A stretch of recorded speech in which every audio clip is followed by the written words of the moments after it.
Welcome to the Total Soccer Show Weekend Review. The Premier League had some results you could have predicted, like Spurs and Man United suffering defeats that were self-inflicted. David Moyes showed us why he's back on the clock, while Ruben Amorim's revival looks deader than TikTok. Elsewhere, City hit Ipswich for 6, Arsenal's title campaign hit the bricks, and Liverpool still have plenty in their bag of tricks. This weekend in Italy, a truly amazing thing we saw. Milan went to Juventus, and they couldn't even draw. Tim Weah scored as Thiago Motta's side were full of splendour, while Weston McKennie played this time as a right-sided defender. And in Spain, Real Madrid went back to the top as Atleti went to Leganes and flopped. And Getafe took a point from Barca and delivered a shock. They faced Hansi Flick with his kryptonite, the low block. My name's Ryan Bailey. Joining me today, it's your friend, it's my friend, it's the Taylor Rockwell. Hello, Taylor. Hello, the Ryan Bailey. I am not a TikTok subscriber. I am familiar with the TikTok ban. I'm also familiar that I believe it's being reversed almost immediately. So in that way, I will take that Ruben Amorim Manchester United comparison if it means that 24 hours from now they are resurgent and unscathed. Seems likely. I also have to add, Taylor, I think it's literally impossible to subscribe to TikTok. So, maybe we should just leave the TikTok references to other folks. To the youth? Yeah, to the youths. Hello, fellow kids. Exactly. So hang on, I Joe. can do awkward and semi-choreographed dances that aren't that good. Are you I have a saying, million Joe- followers. This is great content for the new TSS TikTok account that I set up the other day. Hang on, so just to be clear, when I wrote a letter to TikTok and said, please may I subscribe to your service, are you saying Joe Lowry's here, by the way, Joe, are you saying that wouldn't have been successful? Yeah, I'm saying they probably didn't read that. I'm not 100% sure. I'm not going to Santa Claus you here and say that it's not real 100%, but it doesn't feel likely, Ryan. Well, Joe Lowry's here. Pleasure to have you, Joe. Joe's in Paris, in the Europe. How you doing, Joe? Long time no see. I'm good. I've been inhaling smoke left and right. I've been seeing all sorts of French soccer players on various products. I think I saw Raphael Varane on a sugar-free Coca-Cola can earlier today. There's been singing in the streets of celebration now that Didier Deschamps is on his way out. It's a great time to be in Paris, folks. Why are you inhaling smoke? Because people are smoking everywhere. Oh, okay, it's Europe, cool. baby. Let's go. I'm now started, because I can't stand the smell of, vibe of cigarette smoke, I suppose. I've now just started exhaling right as someone is walking towards me smoking. Yeah. I'm trying to push it right back at them. It's not working, but I'm trying it. It's just passive smoking and the sound of Russell Crowe singing, or trying to sing. That's Paris, basically. I think you might be downstairs from me, Graham. I think you're experiencing the same thing I am. Joe, when I was younger and I was learning French at school, in the French textbooks, they had the page where you learned what was in the pencil case of the French student, and it was I always remember it was chewing gum and cigarettes, because at break time they would have both. Yeah, Joe. Oh, what a combo! Joe, the way to get around not wanting to smell like cigarette smoke is just start smoking. You'll be fine. Don't worry about it. Don't ask questions. Nice. The TSS doctors who listen to this one, cool I'm sure with will be along with their thoughts shortly. Yeah. There we go. We love you, France, kind of. Also here, Graham Ruthven. Hello, Graham. Hello, Brian. How was your weekend? Did you have a better weekend than Big Ange? I know that's setting the bar rather low, going on the basis of his interviews, which are just becoming depressing at this point. But how was your weekend? It was very good, thank you. Probably better than Big Ange's. Is it wrong, Graham, that I think that Big Ange interviews are more appointment viewing than Tottenham games these days? There was some really snipey thing he said at the start this week he lost. His team lost 3-2 to Everton, where the interviewer said, business as usual. And he said, what do you mean by that? You lost again? Oh, way to start the interview. Come on, mate. It's the weekly Big Ange look at the interviewer in the eye challenge. Every week, every interview for the last 2 months has been staring at the floor like this. Yeah. What is Doesn't that look about? Is that because he's conveying I'm focused on your question and trying to listen, or is that just shame? I can't quite figure it out. It's the Spurs shame. Why not both? There we are. All right, we'll get to that and plenty more in this here weekend review. Before we get there, patreon.com/Total Soccer Show is the best way to support this show and Joseph Lowry's Parisian travels. Bonus episodes on the feed, including weekend review extra, bonus video content, and access to our Discord server and our Discord server, where all the cool kids are hanging out. French? Patreon. Oui, yes, bien sûr, Graham. It was French. This is where all the cool kids hang out. This is the best way to support us. Patreon.com/Total Soccer Show. And also, if you're on the YouTube with the kids who are kicked off the TikTok, why not check out Total Soccer Show on the YouTube? We're here in video format. Link in the show notes. All right, we're going to kick off this here weekend review in Italy. Why don't we go to Turin, where Juventus had a 2-0 win over Milan, Are we calling it the Derby d'America? I'm calling it the Derby d'America. That's a play, Joe, on Derby d'Italia. Juve and Inter. This one's a slightly different one because there's lots of US players. Get it? I just like that no one would ever be able to tell that Ryan does anything in or around Serie A. Like, the marketing brain is just not on. It's never on. It's never turned on for Serie A stuff. Ryan's just another normal soccer viewer, folks. Yep, let's continue. Much better game, I thought, this one, Joe, than the last meeting in the league between these. I think there have been a lot of draws between these two sides. Ironically, not this time during Juve's season of draws. Second half goals by Samuel Mbangula, a big deflection that one was, and Tim Weah with a great run and finish to put Juve back in the top four and still undefeated. What, Joe, were your opening impressions of this here game? I know I already have red, white, and blue tinted glasses, and I'm going to get accused for bringing them to this game. Honestly, my big takeaway was the USMNT guys, or at least a couple of them, playing quite well. In the absence of another USMNT guy, really, really hurting Milan in this game. And of course, that's Christian Pulisic, who was out injured in this match, came off holding his thigh during Milan's 2-1 win over Como midweek. And Sergio Conceição didn't want to risk him even off the bench in this game. It doesn't sound particularly serious, so USMNT fans can take a sigh of relief on that one. But I thought this game had a lot of intensity. I didn't think that this game had a lot of clear attacking quality. And frankly, the little bit of attacking quality that it did have, I think Weston McKennie, who was playing right back for Juventus in this game, and Tim Weah, who comes off the bench in the second half of this game, I thought those two players were central to a lot of the good that Juventus did. Yunus Musah was a lot quieter than either one of those two guys. He was playing on the right wing for Milan, which is not his best spot. And again, Milan didn't have a lot of forward thrust without Christian Pulisic in this game. But Weston McKennie playing yet another position. He's played left back. He's played midfield. He's played everywhere, right? He's playing right back in this match. And he's up against Rafael Leao. That is Milan's biggest counterattacking threat, maybe even when Christian Pulisic is in the team, just because of how dangerous Leao can be on that left side. And Weston McKennie was so quick to react and snuff out so many of Milan's transition attacks. I really liked what he brought to this game. And on balance, this game also was just a fair result. Juventus weren't miles better than Milan, I didn't think. The goal is, the opener is fortunate for sure after it deflects off of Real. But Juve were better, and they got all 3 points. Yeah, I mean, Weston McKennie, obviously we're biased in this show, right? But genuinely, he was one of the standout players in this game for Juventus, certainly. And obviously, he's been playing left back for Juventus recently. Cambiasso comes back into the team. McKennie comes out to right back. And you're absolutely right, Joe, against Rafael Leao and Theo Hernandez, which has to be one of the strongest and most fearsome left wings in all of football. I thought he did a great job of in the duels against those. And I said last week, I've watched a lot of Juventus this season for reasons unknown. And McKennie, at left back, he started off well. He's good on the ball, but I thought in terms of like his body shape in defensive moments at left back, it was becoming a bit frayed for him on that side. Here, I thought he looked great in those moments, and even on the ball as well. They were clearly looking for him with those diagonals from Kalulu out from the back, which was a clear ploy from Motta to get that shifted out to the right side. And he is so good at bringing those down with a single touch or a second touch if he needs it, and moving forward. And he was moving into the middle as well for Juventus. So watching this game, I mean, Weston McKennie, I've said in the past, I found him a confusing player. He clearly is just very good at a lot of different things. And watching this game, I was thinking to myself, is he a right back? Is this where he fits into this team? Because in that midfield, I think there's a lot to like about that Locatelli, Thuram and Koopmeiners unit. I think that works really well. I think it's going to be difficult for McKennie to force his way into that. So long term, or at least medium term, maybe right back is his place in this team. Yeah, I saw there was an X post, or whatever we're going with, earlier today from the Ligue 1 official account, and it was Andres Santos, good at football, and that was the entire tweet. I kind of think that might be the Weston McKennie thing. At this point, Weston McKennie, I've got some takes about him that have aged poorly, that I kind of had simmering on the back burner that I'm not going to be serving to anyone. Yeah, I think the answer with Weston McKennie these days is just Weston McKennie. Yeah, he's good at football. Joe, what were those, like, generally speaking, what were those criticisms? Because I'm not sure they should be erased. I think it's just they are not as... I'm not sure they're as, Thanks for digging the grave for me, Taylor. Accentuated with him at right back. But go for it. Go ahead, Joe. So you do want me to serve the takes? A little bit. I was never fully convinced that Weston McKennie could be a really well-rounded central midfield option for the U.S. He's always had the edge in. He's always had the aerial ability. He has not had the consistency. And some of that I don't think is his fault, necessarily, because... You think about his professional breakthrough with Schalke, he plays everywhere. You think about where he is now, he's getting his locker replaced over off seasons, and he's being told he's not a part of the plans. Then finally he is a part of the plans. Every single season this happens, and he's still playing everywhere. He never gets to play 10 games in a row in central midfield.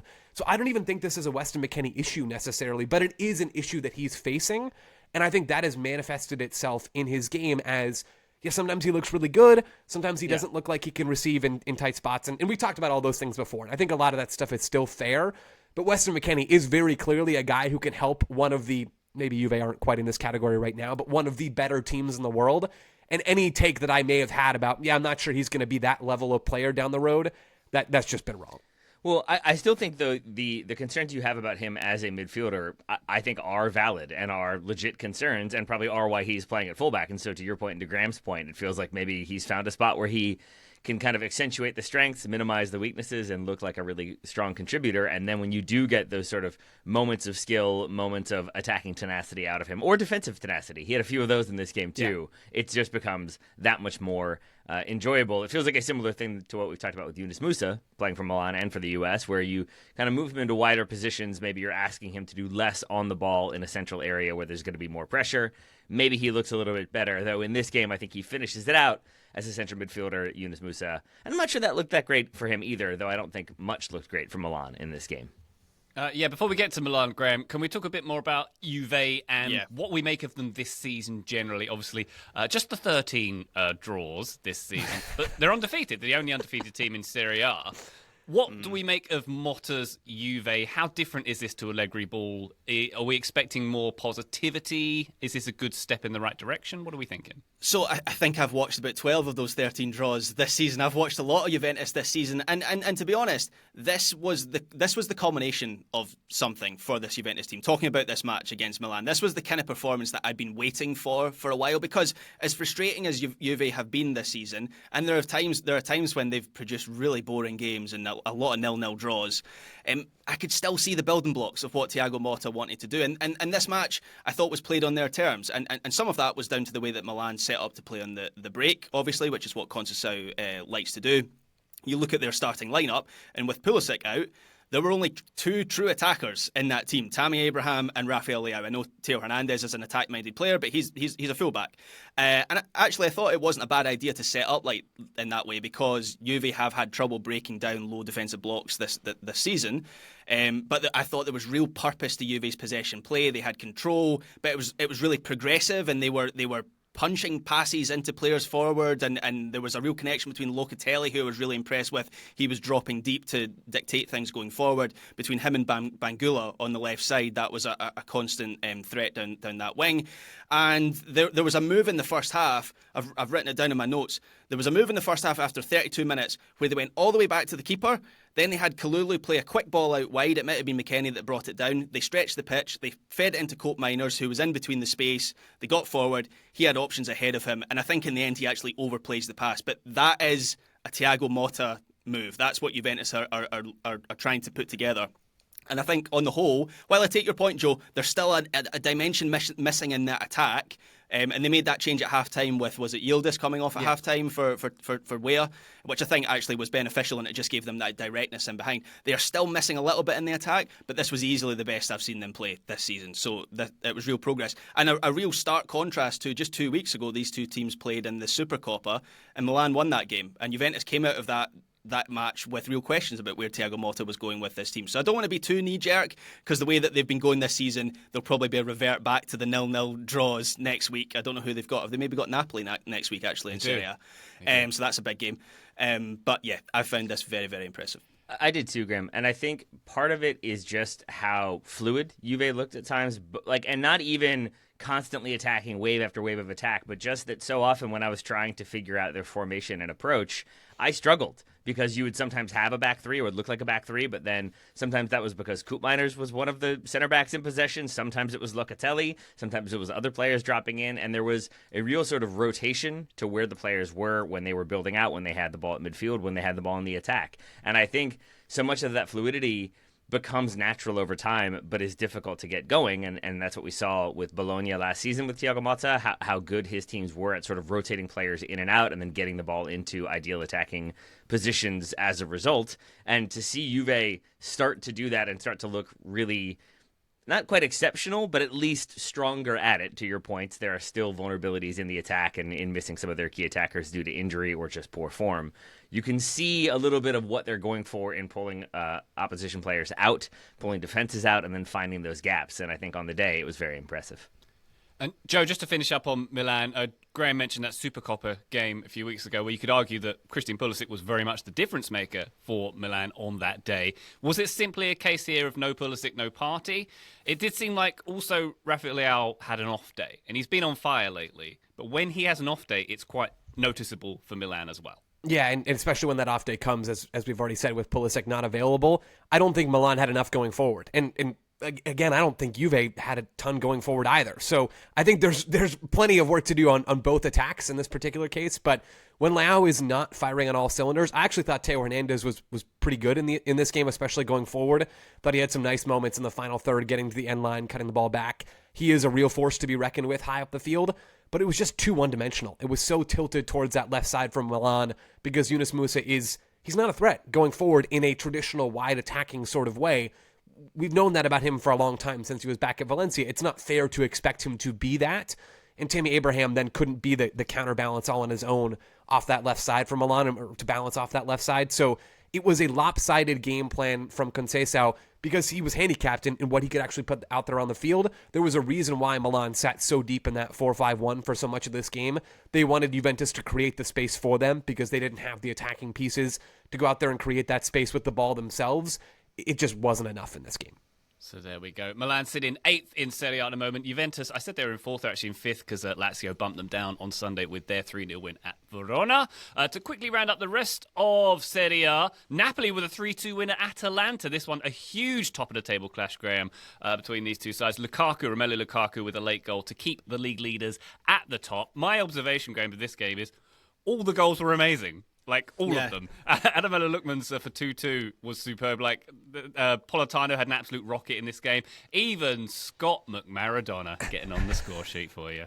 I love the McTominay goal, and it's like the classic Scott McTominay goal where he's late arriving in the box, it's the cutback, and then he just smashes it high into the roof of the net. And celebrating before it's even hit the back of the net. You can see the way he strikes it, he's already wheeling off to celebrate. That's awesome. He knew where it was going. He's been so good for Napoli, and so has Lukaku. Like, Lukaku's got, I think, 5 goal involvements in his last 3 games, obviously gets the winner in this match, which is kind of put on a plate for him by, I think it's Anguissa actually, that crosses in from the left side. But he still has to muscle in there and beat his man to the header and then guide it across goal into the far corner. So Antonio Conte has been proven right on Lukaku because a lot of eyebrows were raised, including mine, when he was so keen to bring him in. He was pretty garbage for Roma last season, Lukaku. Of course, he was replacing Victor Osimhen as well coming into this team. So that's kind of worked out well in a way that I don't fully understand for Napoli. But yeah, I thought this was the most entertaining game of the weekend, and you could certainly argue that it had the most riding on it with, as you say, Ryan, this being a top of the table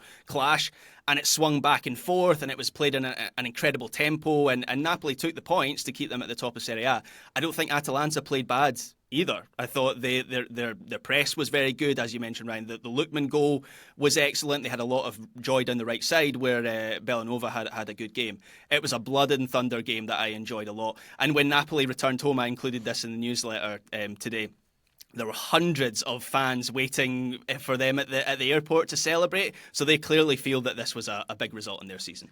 Yeah, to double down on that, I thought Atalanta looked very, very strong for large chunks of this game. I thought, again, the way they kind of utilize space to overload space to then find opportunities elsewhere and have players just rotate in and out and overload one side to then overload the other side immediately. They are such a fascinating team to watch because at any given moment their shape can look completely different from the way it looked 10 seconds before, but everybody kind of understands what their responsibilities are. They understand how to play within that system, and so they create these strong attacks, but they're also so good in defense, be it either man marking, which they did on occasion. I felt like Scott McTominay had a shadow in Martin Darun for large chunks, I guess, stretches and chunks like together. strunks. Is strunks? It's Scottish, yeah.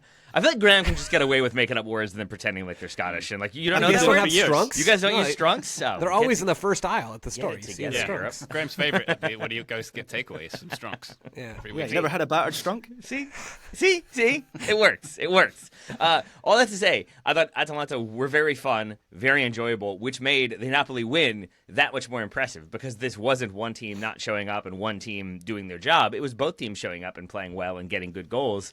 But for Napoli to be in the position they're in, to look as strong as they do, having lost Victor Osimhen, as you mentioned, Graham, but then to have lost Kvaradona this past week to PSG, like their two biggest attacking playmakers that we thought would be somewhat unreplaceable, haven't been fully replaced, but aren't missing that much. And instead, I thought Napoli looked exceptional. I thought Anguissa especially gets the double assist. The one for Lukaku for the winner, I think he starts like the transition to attack in his own half, and he's involved in multiple points in multiple ways before making the kind of final run down the line and getting the ball and crossing it in. I thought he was exceptional and has been exceptional. But that midfield three of Anguissa, Lobotka, and McTominay brings more to the attack than I expected it to, while being as defensively sound as I expected it to be. I thought this was just a great reminder of how good of a coach Antonio Conte can be and how strong this Napoli side can be on the day. 100%. And a big turnaround, of course, from Napoli losing 3-0 at home to Atalanta back in November as well. So a nice turnaround there. I'd also suggest that David Neres is very, very good at the moment, and Kvaradona will be missed a little less because of the importance that he's having on this team as well. And I would also add, I love the idea of getting to the airport when your team has won and welcoming them back. It's a Saturday night. You're like, guys, what should we do? Let's all get to the airport. Let's get a glimpse of them as they get on their bus for 3 seconds. Can we stop for strunks on the way? That's what I would say in response.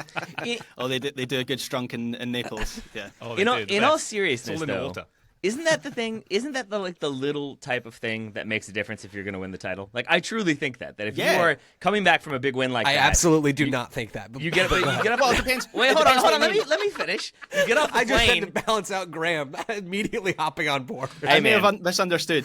I thought you meant as a fan, like make it not for a player. Like I truly think for both. I think if you are a player getting off that plane, having gotten a big win like that, and you see how much it means, you see the kind of energy there. I think players feed off the energy, they feed off the positivity, and especially with Napoli, who are so beloved within that city, but can be so reviled in that city when things aren't going well. I think it can just be a reminder that, like, yeah, we're doing well. This is great. We're having fun. Let's keep it going. I think it can help kind of keep the vibes going, keep the atmosphere going, because the supporters are showing how much it means to them, because the supporters are there, ride or die the whole way. I do think little things like that can make a difference in a title run. We'll see. If Napoli end up winning it, then this was the moment and Joe was wrong. There you go. Naples is the place. Sorry, just to put in. Naples is the place where, Ryan, both you and I were in Naples around the time they won the Scudetto like 2 years ago, right? Yeah, and they had the bunting out, and You're taking credit? You're taking credit. Yeah, Graham's about to it claim was all credit due for to this, us. yeah. If they win it again, it'll be all down to Scott McTominay. So I'm definitely going to take credit if they win it in May. I know. But the point I was going to make was like Naples isn't real as a place. Like the way that they embraced that team. There was a video of Kvaradona like walking round Naples before he left and saying goodbye to the Maradona tribute that's in the streets there. And also there was a video of within the bus. I think it was Politano who was filming the scenes outside the bus, and you can hear a player or a member of staff or someone say, "Send it to Kavicha," over the top. So they're clearly rubbing in, you're not going to get anything like this in Paris, mate. Yeah, probably not. No.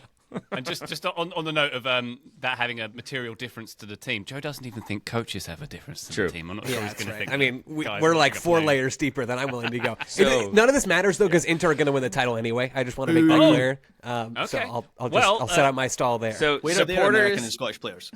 can we just make a list really fast of things that Joe doesn't think matter? Supporters, coaches, assists, shots on Correct. target. I just want to make Yep. sure we've got them all out. no, those there. are good. Anything else? Okay, those cool. are good. No, Cool. those are really nice. I All like right. that. So French. I like Joe, that keep Graham's it up. list is funny nicknames and mine is like me being a grump about soccer. That's really tough. Well, Joe, I will say Inter did their part in winning the Scudetto, or trying to this weekend, a 3-1 win over Empoli for them, keeping them in second place, 3 points behind Napoli. And one other piece of big Italian news, Dele Alli, he back. He is now at Como, hasn't played competitively since 2023. The only thing I could think, Taylor, is from the Spurs documentary, the beans in the microwave story. Italians aren't going to like that.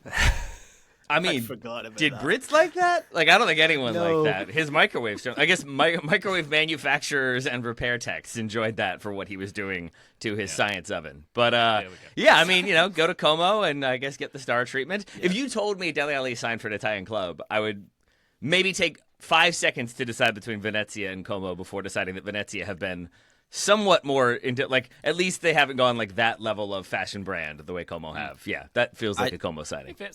I had completely forgotten about the beans in the microwave story. That's just an unreal callback. On a sincere note, though, Dele Alli has had a really rough time of it, not just with injuries, but he gave that interview to Gary Neville over a year ago where there was some pretty bleak stuff about his upbringing, and so I really do wish him well. He was an electrifying player when he burst onto the scene at Spurs, and I kind of doubt that he'll get back to those levels, but even just a glimpse of it for Como would be fun. There you go. Let's hope we see that. They face Udinese today as we record. They're 17th, by the way, so they are... Ryan wants to end this segment so bad. And I won't let him. Because Graham has brought up the seriousness, the gravity of the situation with Dele Alli and what he has gone through. But I'm going back to the beans for a moment, Ryan, because for people who haven't seen the documentary, okay, he's in the training room, right? And is it basically him being like, yeah, I've been cooking lately? Yep. And then they ask him what he's cooking. He's like, beans in the microwave. Is that basically it? Because I remember my impression being that he was taking a metal can of beans, and putting it in the microwave and being like, done. This is why I was confused as to why he was bragging about it. But I don't, unless he's dumping it into a bowl, which I guess is progress. Ryan, am I about accurate in this scenario that he was within?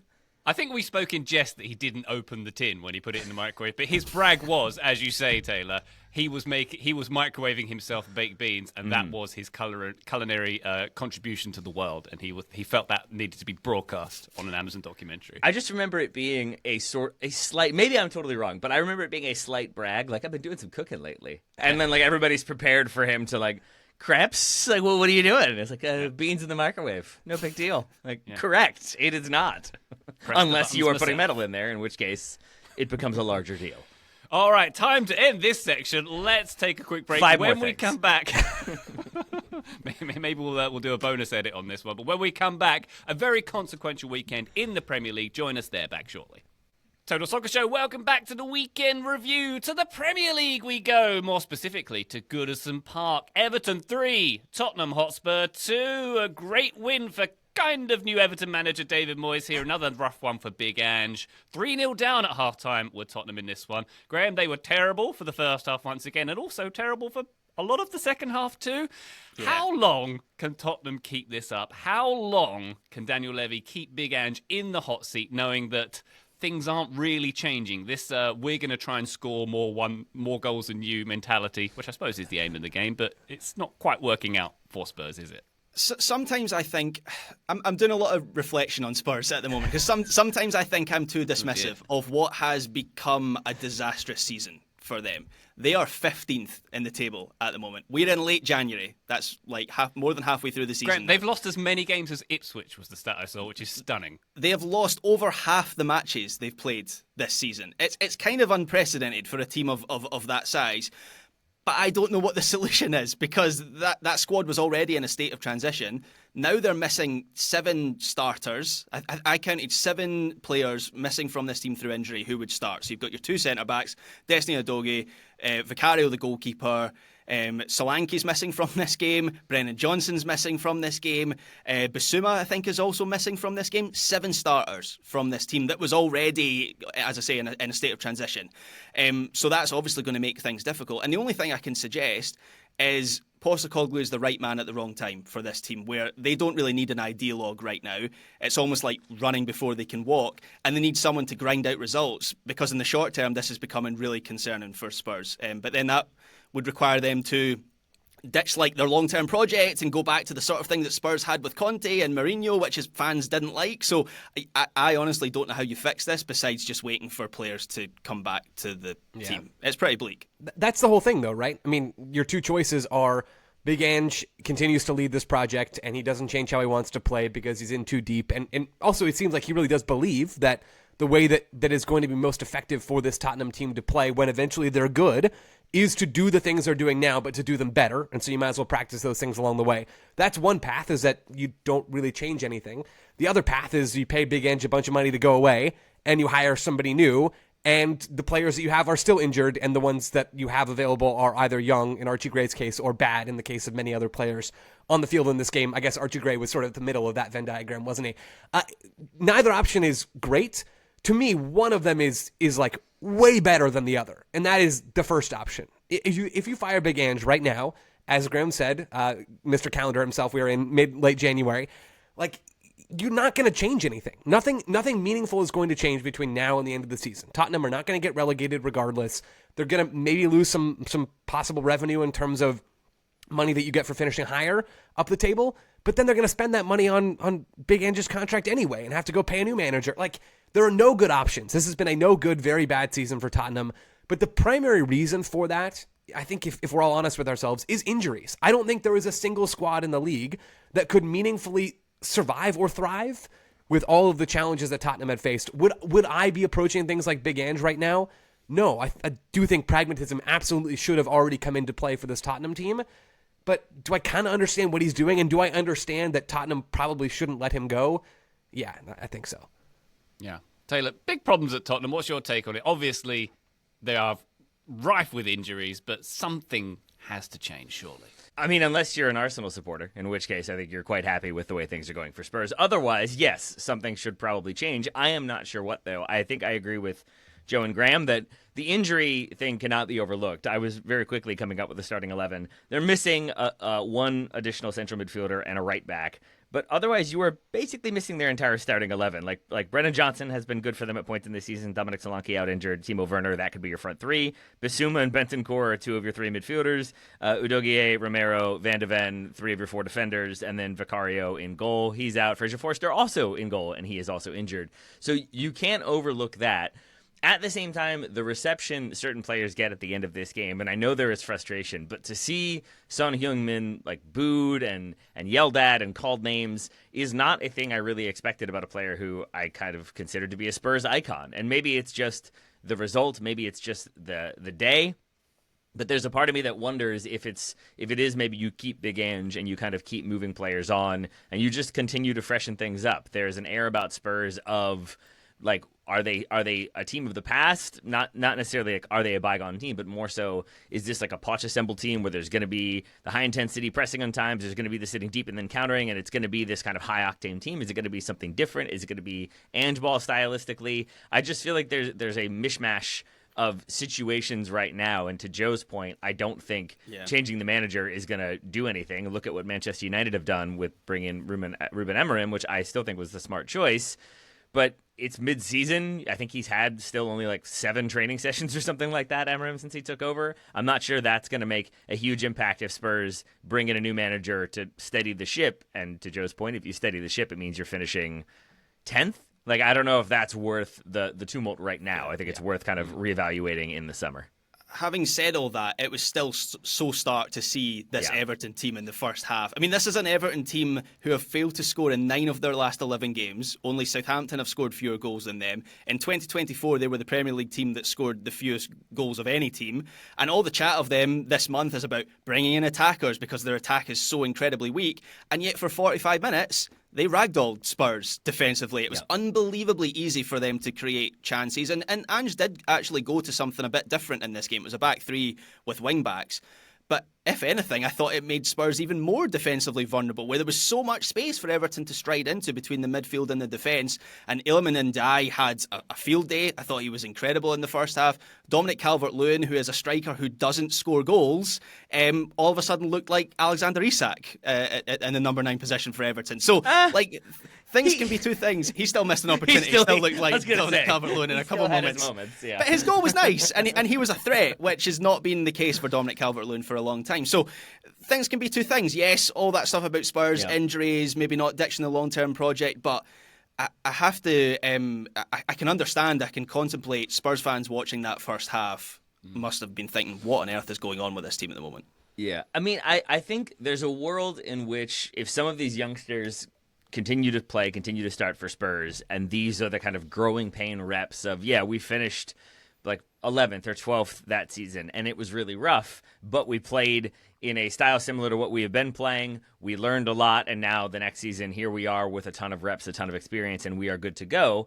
then maybe you end up seeing the silver lining in there. But that's a big maybe, because along the way, to your point, Graham, they moved to that back three against a team playing a 4-2-3-1, a single forward. Historically, that is the way you break a back three, is you have the one forward. The center backs kind of don't know what to do with themselves.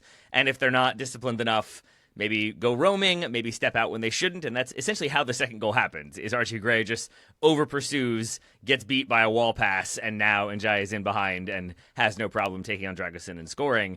It felt like experimentation, but maybe experimentation without enough kind of clarity behind it, such that you would still get trying to build out of the back against an Everton team that I think scented there's an opportunity here if we're aggressive, and they were, and there was. I do wonder if Spurs had maybe been a little bit more pragmatic in their approach to this game of sitting a little bit deeper and then going long. But when you're Spurs at Everton, who have had a rough season themselves, maybe there's a feeling of this is the time to go get something, this is the time to control the game. Ultimately, it was not. I think it's very, very clear what needs to happen at Tottenham. They need to fly back from away games and get fans at the airport. It's what's going to get this team going. That's the only thing that they can possibly hope for at this point. They need to You saw the supporters booing them at full time, right? No, they got to just get, at full time, they just got to get themselves to the airport, pick themselves up, and start cheering that team. It's the only way to turn them around. I mean, you've been to Heathrow, Ryan. You know there's nowhere near the actual terminal to park. Oh, yeah. So it's going to cost them $20 to park for 3 minutes at Heathrow, but it'll be worth it. Absolutely. Wonderful stuff. I think as long as you're using an airport, you just bring Mourinho back, fly him in, special consultant. What could possibly go wrong? Bring in Poch too as a special consultant as well. He's got some free time in between coaching U.S. games. Why not? Wonderful stuff. All right, I think we've solved that one. Let's try and solve Man United now. A 3-1 home defeat at the hands of Brighton here. Graham, before we get to the game, perhaps we should spend a second talking about Dennis Law. Tributes to him pouring in before the game. Legendary player on both sides of Manchester. Sir Alex Ferguson laying a wreath on the field, and a lone bagpipe player coming out onto the field for him. He died this week at the age of 84. A very impactful player who I believe, Graham, you've had some interactions with. Yep, I interviewed Dennis Law once up in Aberdeen. He's got a statue up in Aberdeen, and also was really involved with the local community in funding a lot of local pitches up there. He's from Aberdeen, so only met him once, but seemed like a very nice man, and everyone had very nice words to say about him over the weekend. And he is a genuine legend. Like, he's arguably the greatest Scottish player of all time, the only Scottish player to have ever won the Ballon d'Or. When you think of Manchester United's greatest ever teams and their greatest ever players, you think of the Holy Trinity, as they're called, of George Best, Sir Bobby Charlton, and Dennis Law. And there's a statue outside Old Trafford. They used to call him the Lawman. That was his nickname. There's a good documentary that the BBC produced about him a few years ago. So yeah, sad news that he passed late last week. And I saw the tribute from Manchester United with the lone piper coming out onto the pitch, and I'm not a particularly emotional person, but yeah, that got me for a moment. It was very nice. There you go. Very nice. Okay. But a bad day, unfortunately, for Manchester United, Graham. Well, unfortunately, it's a matter of perspective, I suppose. A very bad day for Onana in goal. The error for the third goal was not great, but this is a bogey team for Man United. I believe it's Brighton's 6th win in 7 against Man United, so perhaps not to be unexpected, but Ruben Amorim not happy in the post-game presser. We are maybe the worst team in the history of Manchester United, said Amorim in his say presser. the quiet bit out loud. Yeah, why would you say that? I love the way he's so frank about these kind of things. But Man United have lost 6 of their 12 home games this season. Their worst start, Taylor, since 1894. Wow. So, wow. Yeah, well, 1894. Sorry, their worst home 94. record, I should say. Yeah, to give context, that is what he is talking about. And I think that quote has then been extrapolated and utilized elsewhere as him saying this is the worst we have ever been. I think he is responding to the story that Ryan is pointing out, that I think if they lose one more home game this season, they will have equaled their worst ever record at home in their history, and then lose 2 more, and you are now the worst Manchester United team at home, including when they were Newton Heath, when you go back to those days. So I think that is what he is talking about, and that's where in that press conference he says, like, so there you have it. You have your headlines. I know that's what you're looking for. We're the worst. Like, and I think he's leaning into it, but simultaneously I also think doing a little bit of the managerial game where he knows that that's going to get the headline. He knows that then the focus is going to be on him saying that, and the spotlight is on him, and maybe takes away from the overall poor performance, because it was, but it also wasn't at the same time, because it's kind of what we expect from this Manchester United team. they're not that good. And they don't have a ton of quality, and the players that they do have are on huge wages and are maybe being sold or maybe out of sorts. And it's just a kind of discombobulated team that is never really looking like they can come together to create something that is even somewhat approximating the sum of their parts. And by contrast, Brighton do that every single week and look exceptional and find ways to replace like huge departures with like lesser known players and still continue to play the exact same way, the exact same kind of energetic, fun, attacking way and scoring goals. And so I think the situation we're in now is just that, like, didn't we all expect Brighton to win this game? Like, that's Brighton at this point. That's They're why just I a didn't very watch good this team. game. Yeah, I mean, that's kind of how it is. And that's a weird thing to say about Brighton versus Manchester United. But here we are. Thank you, the Glazers. Thank you, the Ratcliffes. Yeah, I'll do two super quick things on this game. I know we've got other things to do as well. Also, one more thing on the last game. Good job, Everton. I don't know if we ever said that in that whole Everton-Tottenham bit. Good job. Important win, and you were clearly the better team, and you deserve real credit for that. And David Moyes where he belongs. Like, that just felt right, having David Moyes back. He never should have left. And with Leighton Baines as his assistant as well. I was like, that feels good. Why does this feel so right for that Everton? feels really good, actually. I like that a lot. Just a rogue afro shows up. It's Fellaini. He's back in there. Let's just get everybody back together. in. Come on. Leon Osman. Where was Duncan Ferguson? I don't know. Where's Tommy Hibbert? Guys remembering dudes. That never gets old. As far as the Man United-Brighton game, this was a great game for my Yankuba Minta stock, which I've never sold and I'm never planning on selling because I love him so much. He scores the opener for Brighton in a really nice sequence from Brighton overall. And then the second goal, it's the go-ahead goal for them, the second one. He plays this just delightful clipped ball onto the back post for Mitoma to finish. It is a lovely sequence, and I thought Minta was, in general, very, very bright in this game, playing on the right side of that 4-2-2 shape, as I saw it for Brighton in this match. Brighton were good. They were the better team. The third goal was a soft one, right, from Onana. But otherwise, I think this was a deserved win for Brighton, which is not a huge surprise, as we've already talked about. We dump on Manchester United a lot because there's a lot that's wrong with them. One thing that I liked in this game from them, and one thing that I thought showed real... maybe gave me some encouragement about Ruben Amorim from this match, is I liked some of the right-sided rotations that Manchester United were using. Still in that back three shape. Mazraoui was playing as that right wing back, and Amad Diallo was playing as that right-sided winger, which we've seen a bunch already under Amorim. And we've talked about how Mazraoui playing as a wing back doesn't give you a whole lot going forward, and that's still true. Diallo, I also think, playing in more central spaces doesn't give you a lot, and I think he's better out wide or as a wingback or something that gets him more space to receive the ball and run at players and try to break in behind. So the initial positioning of those players with Mazraoui wide and high and Diallo more narrow hasn't made a lot of sense to me. Well, in this game, that's where those players defended. Mazraoui defended as a right wingback, and Diallo defended as a right winger. But in possession, we saw a whole lot of Mazraoui moving centrally to play as like an extra midfielder at times, and Diallo moving wide to play in that wide channel. And I really liked it. I thought there were some nice moments of build-up and of controlled possession play from Manchester United moving through those two players. It's not a lot. It is like it's not a well in the desert. It's like a droplet of water that you found in the desert. But it's a strunk in a desert. It's a strunk in a desert. But I liked it, and I think that is something to build off of for this Manchester United team. There we go. Thank you very much indeed, Joe. Let's take another quick break. When we come back, we're going to round up the rest of the Premier League. We're going to go to Germany and Spain. Then we're going to get out of here. Join us then. Total Soccer Show, welcome back to our weekend review. Quick look around the rest of the Premier League, including, but very much not limited to, Arsenal 2, Aston Villa 2. Arsenal, Graham, throwing away a 2-goal lead here, having a late goal disallowed with a Havertz handball, which seemed controversial for Arsenal fans, even though it is... Even though it clearly hit his hand and went into the back of the net. Whatever. Yeah, I didn't really understand that. But a consequential draw, Graham, for Arsenal here. Yeah, I reckon this was the day the title slipped away for Arsenal, because I just don't think there's any chance they'll catch Liverpool now. It's a six-point gap, and Liverpool have a game in hand as well. And this was a day where it could have swung the other way, with Liverpool scoring 2 stoppage time goals against Brighton. That match was right before this game, so that this feasibly could have been an opportunity where Liverpool have drawn that game. Arsenal come into this one with an opportunity to close the gap, but it did not pan out that way. Arsenal had a 2-0 lead in this match. They allowed that to slip in the second half. And funnily enough, it was Villa beating Arsenal at the Emirates last season that I remember as the moment the title race was over last season. So Emery might have done it again here, which is just sensational narrative. I like to think he spent the last 4 years systematically building a revenge team to bring down Arsenal and their title hopes season after season. But the way that Arsenal allowed this game to get away from them was kind of proof that they've gone backwards this season. And some of that has been out of their hands. Similar to Spurs, I think we have to mention the number of injuries that they've got at the moment, which has been so destabilising. Gabriel Jesus is now out until the end of the season, and he was meant to be the deputy for Saka, who is out injured at the moment as well.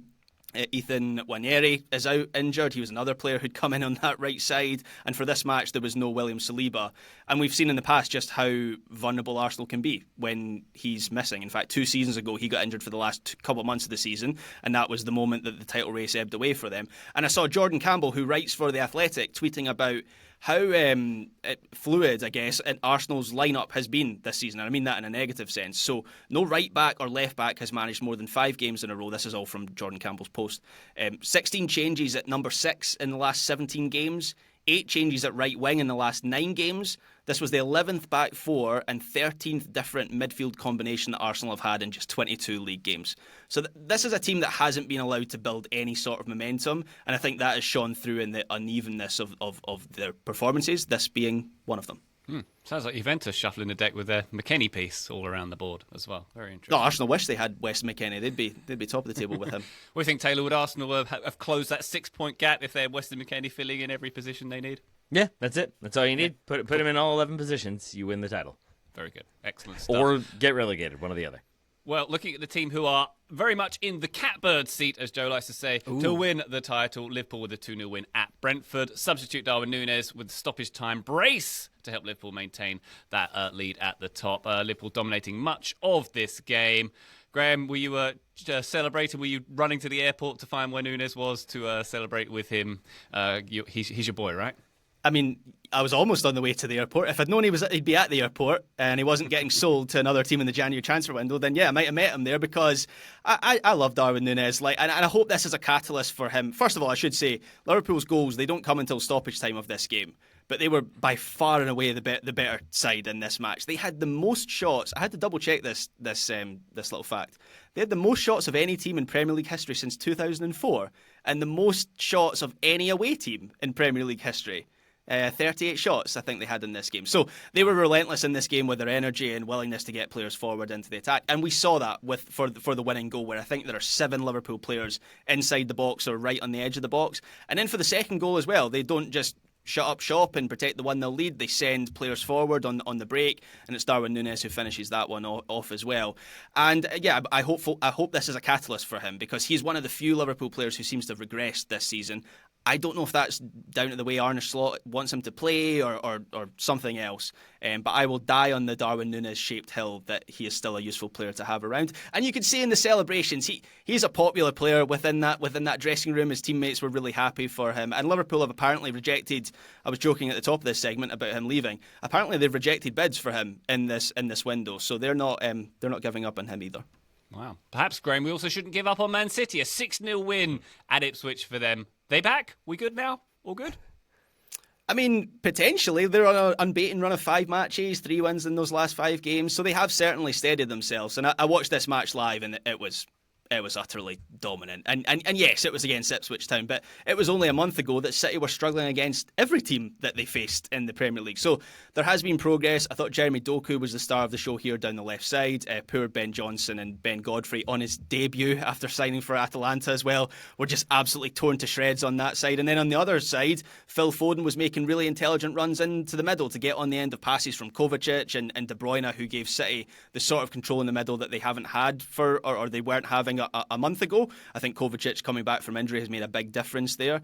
But City, they've got PSG in the Champions League, and then they've got Chelsea next weekend. So we'll know more about how much they've steadied themselves after those 2 games.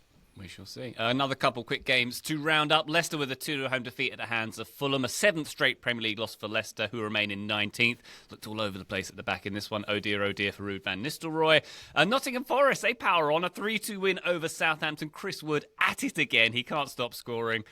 Forest surviving a Southampton comeback in this one. They were 3-0 up in this game. Southampton now lost 18 games this season, all 5 games in the league under Ivan Juric. Oh dear, oh dear. One more game to mention. This, Graham, was my favourite game of the weekend. Really enjoyed this one. Newcastle 1, Bournemouth 4. Justin Kluivert, almost called Patrick. Justin Kluivert with the hat-trick there. Patrick Kluivert played for Newcastle, funnily enough. Bournemouth now unbeaten in 10 games. Newcastle had 9 wins in a row in all competitions before this one. Bournemouth very much ending that win and not getting that streak and not getting Eddie Howe his 10th in all competitions there. And if we're going to talk about airports, this is the game that's most relevant to airports. We are. We've been talking about it's been a theme. Beans and airports in this episode, Taylor. In Strunks, excuse you. Hold on. This is the longest away day in England, Newcastle to Bournemouth. Basically, the What longest. is it, like 20 miles? Yeah, exactly. miles? That. It's like an hour walk, I think. Like, is oh what boy. it is. It is the equivalent of Boston to Atlantic City, New Jersey. Which is tells you the scale of the country. Men in Blazers with that stat there. But 1,700 Bournemouth fans, Graham, travelled. They were very happy with this one. It was fun. Yeah, this was the most impressive performance by a team that I watched all weekend. And we've spoken a bit about Bournemouth on this show this season, but I think this result and performance will open a lot of people's eyes to just how good they are at the moment. And they played this game perfectly because they let Newcastle have plenty of the ball. They recognised the need to close up the space in behind to the likes of Isak and Gordon, but also really smart and impressive with their pressing triggers. And they forced a number of high turnovers that led to chances. And I think that's the most impressive thing about Bournemouth is kind of difficult to pigeonhole them as a certain type of team. They are capable of playing in a number of different ways where they can stand off you, they can press high, they can play with the ball, they can play without the ball.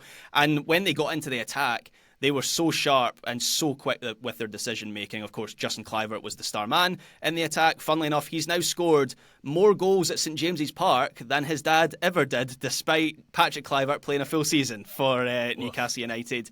And the way that Bournemouth set up, they get players forward quickly to support Kluivert. They have runners all around him to take away defenders, and he was just excellent. Like, obviously, the fact he scores a hat-trick kind of suggests that, but looking beyond that, he was just so clean in his technical execution. But Tyler Adams was my man of the match. And it's just so good to see him playing like this. Keep in mind, Newcastle have one of the best and most physical midfields in the entire league with that Joe Linton, Guimaraes and Tonali, midfield 3. They've been brilliant and key to their recent form where they'd won 9 in a row. But Adams had them on toast. He was so good at breaking up opposition moves and then also really impressive with some of his passing. He gets Joe love this. He gets an assist in this game, which there's not a huge amount of creativity in that assist, but nonetheless it goes down as an assist. And I thought it was a fantastic performance. It's kind of the performance I've not seen from Tyler Adams since he was in the Bundesliga, when he was getting linked with all the best clubs in the world. He was tremendous, and he finished his day by standing next to Peter Crouch in the post-match interview. So it was a good day's work. I've always wondered how much taller Peter Crouch is than Tyler Adams. About 6 feet is the answer. Yeah. Excellent stuff. Just a quick trip to the Bundesliga. Both the top 2 teams won. Bayern with a 3-2 win over Wolfsburg, and Leverkusen with a 3-1 win over Gladbach. Florian Wirtz with a brace in that one. Joe Scallion, unused sub for Gladbach in that game. Last but not least, let's go to the Liga, where there was plenty of consequence at the top of the table as well. Leganes with a 1-0 win over Atletico Madrid.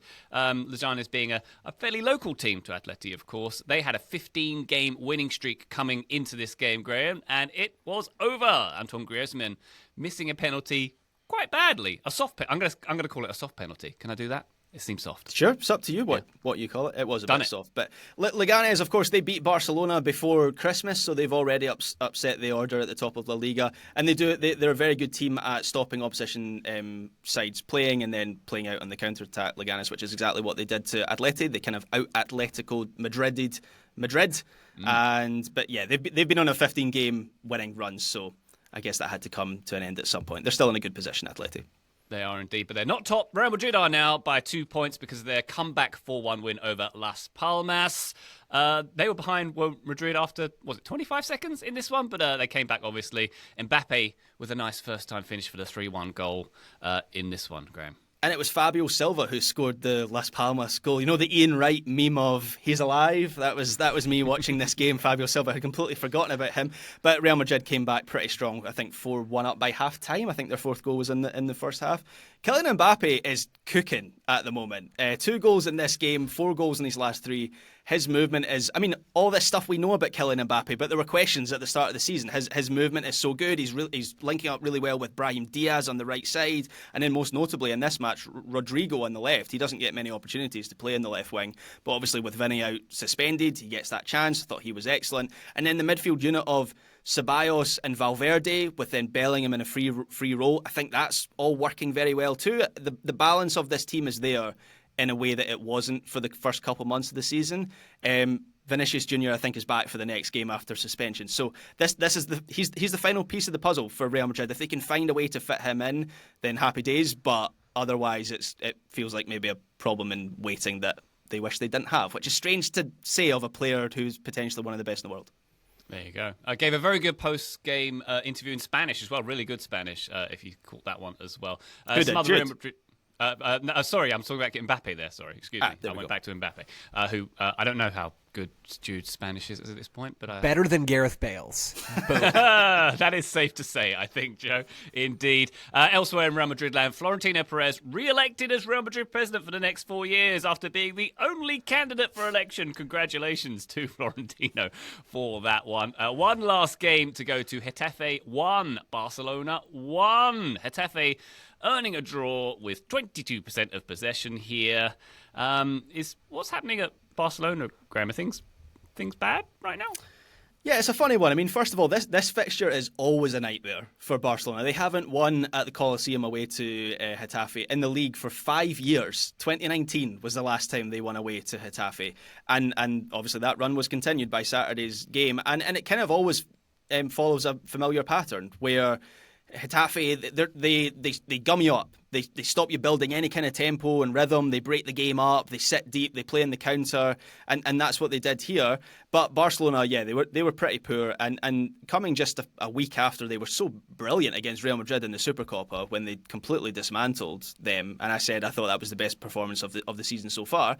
And then they thumped Betis in the Copa del Rey during the week 5-1. So it was somewhat surprising to see them revert back to this. And the unfortunate truth for them is they are now 4 games without a win in the league. So while they were on this 4-game winning run where they beat Barbastro, I think, in Copa del Rey, then they had the 2 Supercopa wins, which were really impressive. They thumped Betis, as I mentioned. While they'd been on that little run, there was no league games in there. Now they've returned to league duty and they've dropped points again. And that gap between Real Madrid and Barcelona now, just looking at the table now, is 7 points, which that's not a small gap to bridge when it feels like Real Madrid are improving. So I do kind of wonder if if their title chances are effectively over now. Yeah, I wonder about the squad depth being deep enough, as it were, to withstand all the competitions that they're in.